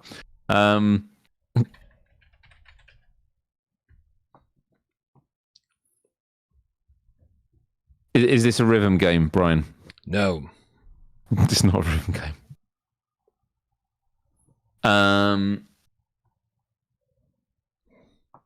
Guys, I don't think Song in the Smoke was Rekindled was a launch title. Yes, it was. It was a launch title. Okay, it was a launch title. Which is why I haven't reviewed it yet, because there's just too goddamn many. Yeah, if it's like that. Mm-hmm. Okay. Are there survival elements to this game? That's typical video game survival elements. Yeah. I wouldn't say so. No. No. That designates very specific things, I think. Yeah, no, for sure. God, man, this is difficult, man. Because where were all the games at launch? You've still got 11 or 10 questions in a guess, and you're down to 2 minutes, Miles. So you might want to speed up the question asking. Yeah. That's telling you what to do. But there's not a lot of shooting in this looper, so it couldn't be that.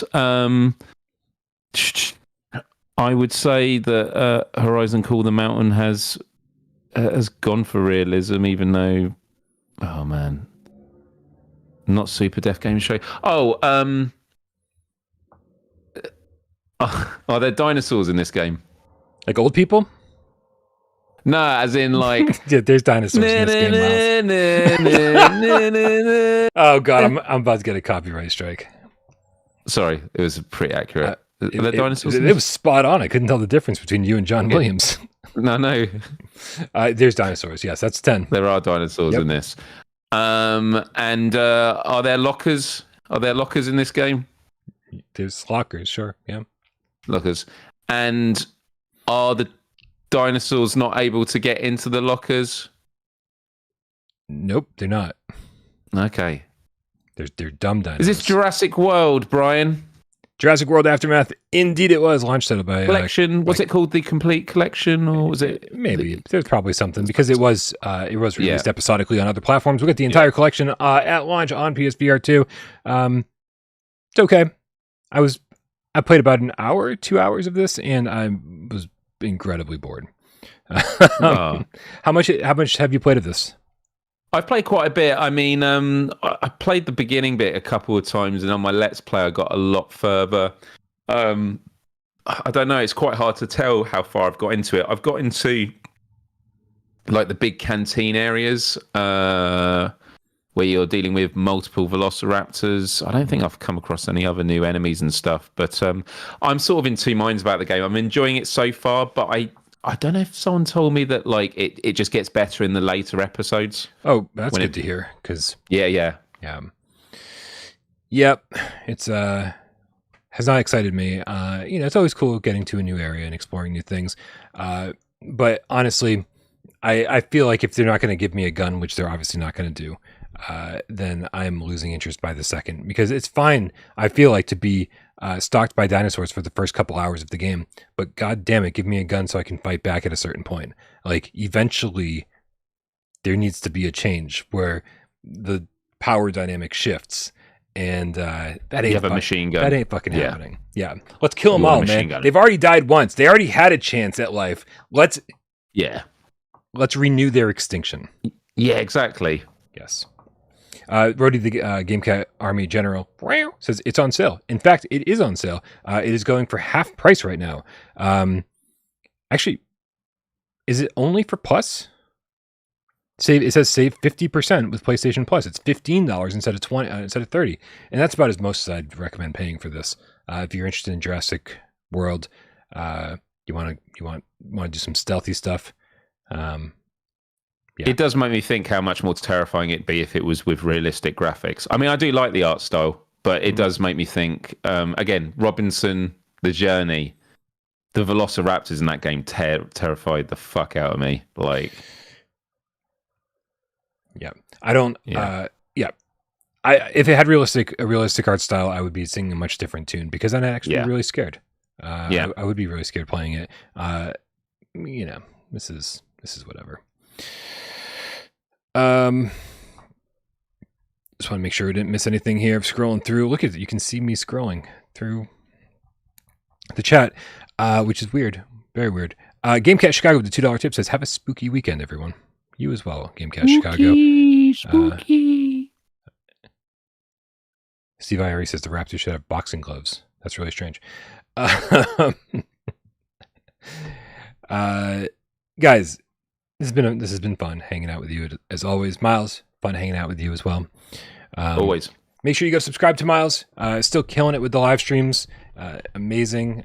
Definitely had some great moments in Propagation, Paradise Hotel.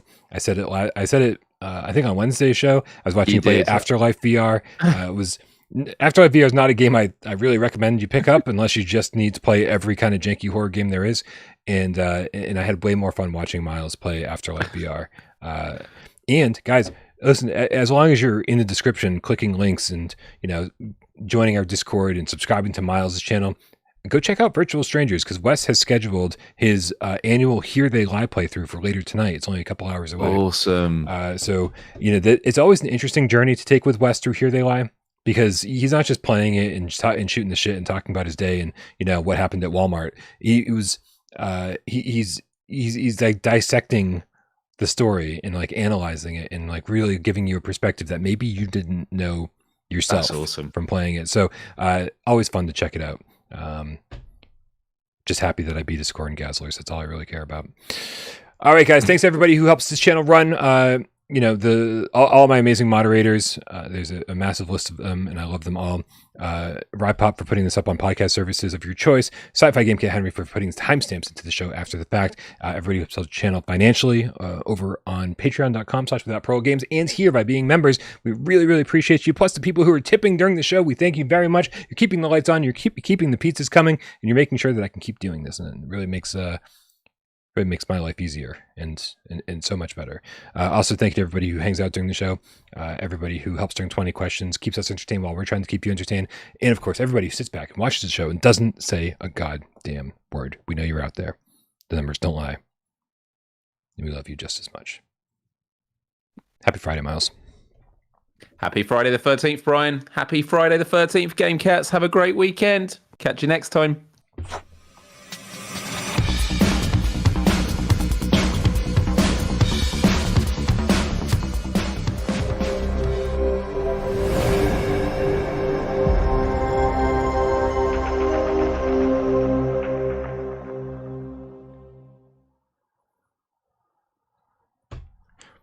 Hey, Miles, I don't know if you saw the thumbnail to today's episode, but do you know what the this Pantone color of the headline is named? That nice light purple? No, what is it? This is pastel lilac. Oh, pastel Right? lilac. It's like it's basically purple, but it's almost gray. The initial thumbnail had a very, very, very purple headline, and and Orseek was listening to me complain about not about my OCD with all the thumbnails and having to change the color every time, and basically going through. Okay, we've used yellow, orange, green, blue, purple, brown.